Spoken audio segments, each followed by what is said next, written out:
So, it's neck and neck. Let's break this puppy down and see if it can eat out a victory. Eat out? Well, that's fine. Eke out a victory. It's time. And it's officially on.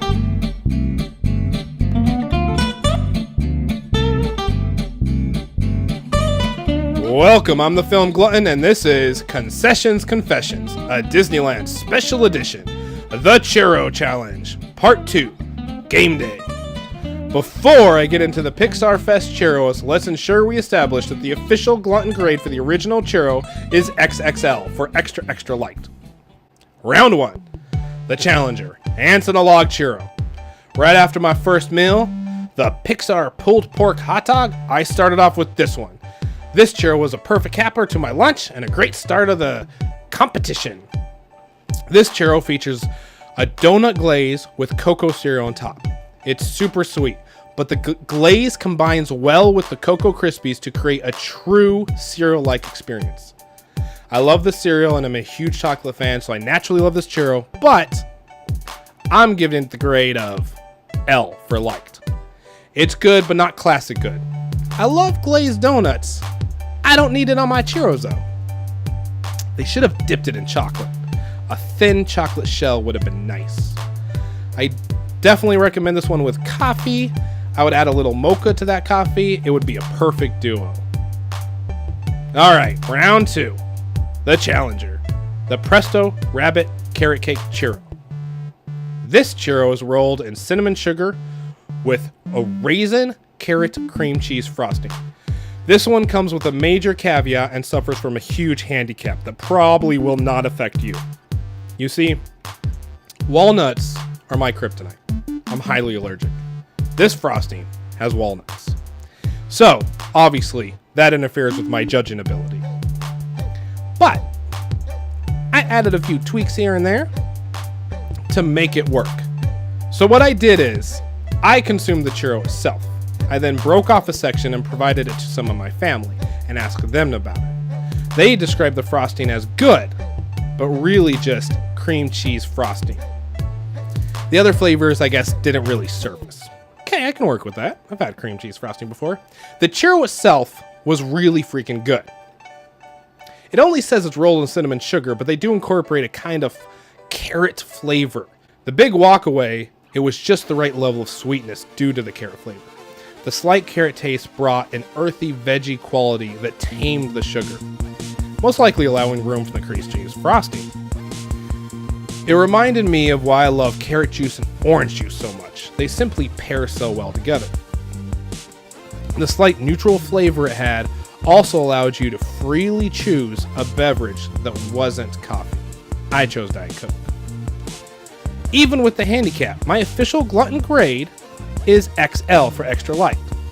Round 3, the Challenger, the Cocoa Churro.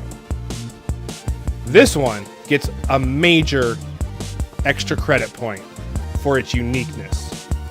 Unlike Ants in a Log, that is fairly predictable on how to do a chocolate-inspired churro, this one felt more creative and, if I can be so bold, a little more gourmet. It features a chocolate powder and salted cinnamon sugar, served with a spice Mexican chocolate dipping sauce. This one I recommend so much, especially if you're a chocolate lover. And I also recommend it hands down to pair this one with coffee, even more so than the original one. A dark, good roast would really bring out all the proper chocolate notes. It can certainly be enjoyed by itself, but you're missing out if you don't get the dipping sauce. Both the addition of the salt to the churro and the spices to the sauce allow you to be in chocolate heaven, not chocolate overdose. It feels gourmet because every ingredient truly enhances the other. After the first bite, you know you need to slowly enjoy this one because the chocolate hits first. Then, after it's swallowed, the spices roll in, preparing your mouth for the next hit of chocolate. I'm giving this one an XL for an extra light. Still doesn't make it to an XXL due to one weakness. It feels more seasonal. It felt a touch too heavy for a hot summer day. Since it's so perfect with not just coffee, but hot coffee in particular, I'd prefer to see this one as a winter treat as opposed to an all-the-time park standard.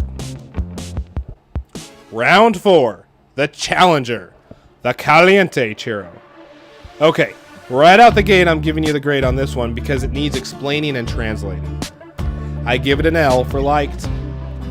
I gave this one a like because it was a lot of fun. However, what I consider bizarre fun, others just considered gross. I spoke with plenty of people that didn't like it. In other words, it probably deserves an M for mediocre, but I'm sticking to like. Imagine those cinnamon-flavored hearts you used to get as a kid around Valentine's Day, all crushed up. That's exactly what this was. Comparing it to hot tamales would be too generous, but it definitely had that fake spicy candy flavor. For all those above reasons, it's no competitor to any of the previous churros. But I hold to the fact that it was fun, different, and something I would consume again. Even if it was just to give my taste buds the confusion. Definitely get a soda with this one. It needs it. Round 5, the Challenger, Kevin's Lemon Churro. I don't know who Kevin is, but we have different expectations from our lemon desserts. I know I showed my cards early with that statement, but it had to be said. This one features a lemon sugar with multicolored fruity cereal. It gets an M for mediocre. It wasn't bad, it just didn't excel in any area. If you're a lemon fan and tried this, I'm very curious your opinion. Please share it. I had high hopes for this one because I'm not a huge lemon fan, but found a few sugary exceptions that I do love. I thought it would hit in this area. Let me unpack that just a little bit. Have you had those Girl Scout lemon cookies? They're so lemony to me, they're bitter. Not a fan. Just give me a tag along and I'll call it a day. The opposite of this would be these amazing lemon cookies I had while I was in Scotland. I don't know their name, but they had a lemon cream filling and a cracker-like outside. They're amazing. The lemon cream filling allowed it to be not so bitter. Since this one had sugar, I thought it would be comparable to the latter. Instead, it fell somewhere in the middle of those to reach a mediocrity. It's more like a hint of lemon, but that makes it just a sugar churro, not even a cinnamon sugar churro. The cereal could have been the star of this churro if it had utilized like full pieces of the fruity pebble, for the fruity pebbles, even though it's not actual fruity pebbles, copyrighted. Similar to the way the ants on the log churro did with the big chunks of cereal. Unfortunately, they didn't. Due to this grade, I'm gonna pair this one with water. Might as well hydrate if you're not eating a real churro. Round 6, the Challenger, the Pineapple Churro. Okay, every other churro I just spoke about, I did in sequential order based upon how I consumed them. This one was actually my second churro. I saved it for last for dramatic effect because this is the only new churro that I gave in XXL to. I extra liked the Pineapple Churro. Congratulations, Pineapple Churro. You are the main competitor to the original churro, receiving the exact same grade. Okay, it's neck and neck. Let's break down this puppy and see if it can eke out ahead of the original. Since this one wasn't named after some dude like Ted or Kevin, it's very self-explanatory. Seriously, who the hell is Kevin? It's rolled in a pineapple sugar and served with a marshmallow dipping sauce. Unlike its lemon counterpart, you can really tell it's pineapple. Since it's just a sugar powder, it doesn't have the bite real pineapple would, but you can tell it's there. In fact, because of the way the sugar pineapple pairs with the marshmallow to create a creamy taste, I'm giving this one the official title, well, not really official, the official Film Glutton title, the Dole Whip Churro. While Dole Whip does have the advantage of using actual pineapple, the comparison shows the genius of this treat. Even without the marshmallow sauce, it's good and well balanced. If you're rushing through the park and don't want to risk getting all sticky, you're fine to go without it. But thank you, Not Kevin, or whoever created this, because the marshmallow gives it a rich, creamy element that just makes this churro sing. In fact, let's take a moment to celebrate with the Dole Whip Churro Band.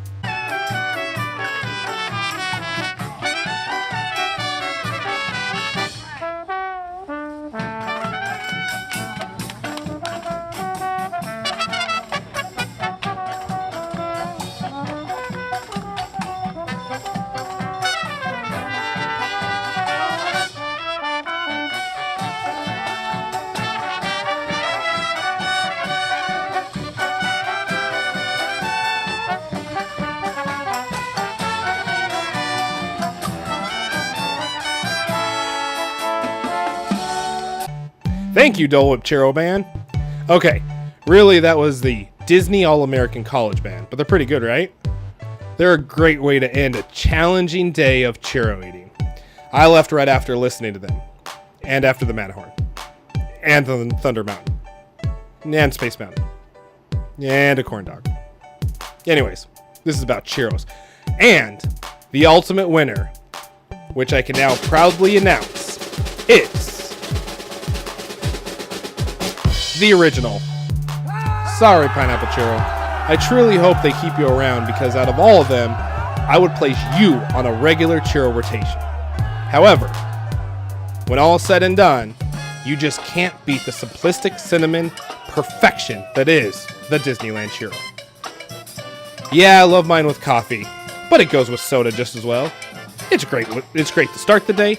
It's great to end the day. It's great before a meal. It's great after a meal. It's great in a house. It's great with a mouse. It's great in a box and with a fox. There's just never a bad time for the original. And that's what makes me and many others churro gluttons. All in all, it was a great day. But I don't think I'll ever try 7 churros again. Especially when most were consumed prior to riding the Incredicoaster. Twice. In a row. But I'll continue to overindulge. Maybe 3 is a good number. I have to allow room for the Dole Whip, the premium bars, and all the other amazing treats. Heck, I didn't even get to try that new Jack Jack cookie. Anyways, I hope you enjoyed the challenge. Of course, this is one glutton's opinion. I tried to give you enough to work from to take into account your own preferences. I also want to send a very special thank you to my family for being patient. There were moments they literally had to wait for yet another churro break. I mean, it was 7, but I had such a blast with them. I mean, Disney magic plus churros plus family equals one hell of a day. I'm very grateful, blessed, and full. If you've tried any of these, let me know in the comments your thoughts. If you've tried numerous ones and you did your own little churro challenge, let me know who the winner was to you.